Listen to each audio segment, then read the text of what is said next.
Andrew Jackson was the 7th President of the United States, following President John Quincy Adams.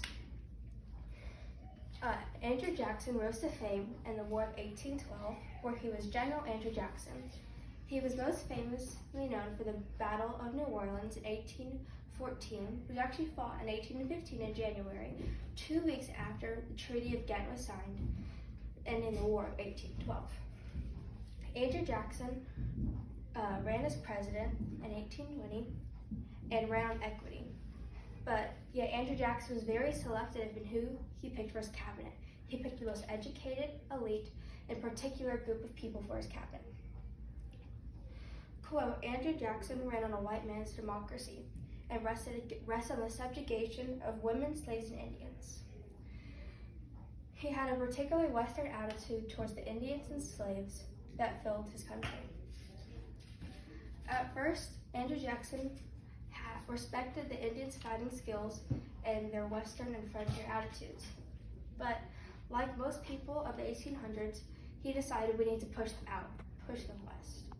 So Andrew Jackson took to Congress and wrote a law forcing the Indians out of their lands, known today as the Cherokee Trail of Tears, forcing thousands of people out of their world and killing millions and thousands of them on the way.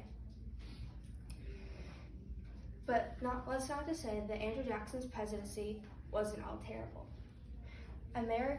Americans' arts and religion flourished under him.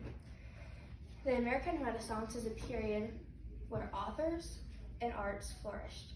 Books such as The Scarlet Letter, Moby Dick, and authors such as Herman Melville began to flourish.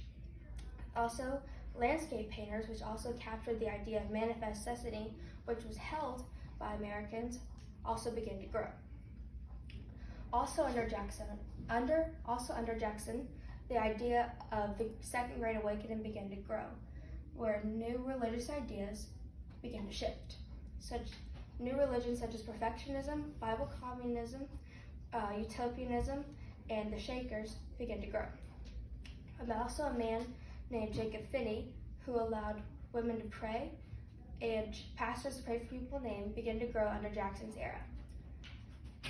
While Jackson's era is greatly overshadowed by his failures, we also overlook his successes. And